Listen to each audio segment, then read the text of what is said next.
கொடுப்பேன் என்று சொல்லுகிறார். ஆண்டவர் நம்மை ஒருபோதும் தீமைக்கு ஒப்பு கொடுக்கிற தேவன் அல்ல. கர்த்தர் நமக்கு வந்து எல்லா தீமைகளையும் நன்மையாக மாற்றி இருக்கிறார். கடந்த 10 மாதங்களிலே அவர் நமக்கு செய்த நன்மைகளை நினைத்து அவருக்கு நாம் நன்றி சொல்லி கர்த்தரை மகிமைப்படுத்தலாம். கர்த்தர் ஒவ்வொருவருக்கு நன்மைகளை செய்திருக்கிறார், ஒவ்வொருவருக்கு நன்மைகளை செய்திருக்கிறார்.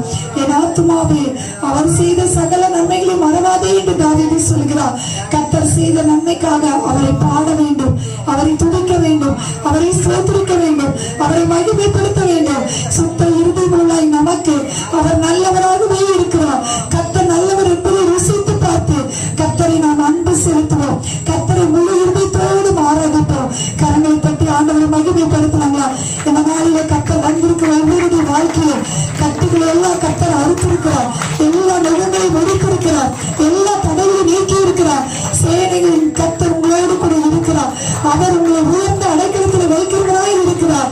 ஆபத்து காலத்தில் அவரை நோக்கி கூப்பிடும் பொழுதெல்லாம் கர்த்தர் நம்மை விடுவித்திருக்கிறார். இன்னமும் ஆண்டவர் நம்மை விடுவிக்கிறவராய் இருக்கிறார். நன்றி நன்றி நன்றி அப்பா. நமக்கு ஸ்தோத்திரம் ஸ்தோத்திரம் ராஜா. ஆண்டவரே, எங்களுக்கு ஒவ்வொரு நாளும் அவருடைய கிருபைகளை புதியவைகளாய் கொடுக்கிறீரே, நமக்கு நன்றி அப்பா. நாங்கள் எப்பொழுதும் மகிழ்ச்சியாய் இருக்கும்படி ஆண்டவரே நீர் எங்களுக்கு மகிழ்ச்சியை தந்திருக்கிறீரே, நமக்கு நன்றி. அவருடைய சந்தோஷத்தினால் எங்களை நிரப்பி இருக்கிறீரே, நமக்கு நன்றி ராஜா. வந்திருக்கிற ஒவ்வொருடைய வாழ்க்கையிலும் துக்க நாட்கள் எல்லாம் முடிந்து போக செய்வதற்காக நமக்கு நன்றி அப்பா. ஆண்டவரே, இனிமேல் ஒவ்வொருவருக்கும் அற்புதங்களை நீங்கள் செய்ய போவதற்காக நமக்கு நன்றி. தாயின் வயிற்றிலே உருவாகும் மன்னமே எங்களை பேர் சொல்லி அழைத்த தேவனப்பா. ஆண்டவரே, எங்கள் ஒவ்வொருவரையும் நீர் பெரியவர்களாய் மாற்றி இருக்கிறேன். எங்கள் பெயரை நீ பெருமைப்படுத்தி இருக்கிறீரப்பா.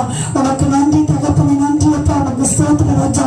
ஆண்டவருடைய அன்பை நினைத்து அவரை நாம் ஸ்தோத்திரித்து மகிமைப்படுத்துவோம். கர்த்தருடைய அன்புக்காக, அவர் நம்ம மேல வைத்திருக்கிற பிரியத்திற்காக, அவர் நம்ம மேல் வைத்திருக்கிற தயவுக்காக நாம் அவரை ஸ்தோத்திரித்து அவரை மகிமைப்படுத்தலாம். நன்றி நன்றி நன்றி அப்பா. நம்ம ஸ்தோத்திரம் ஸ்தோத்திரம் ராஜா.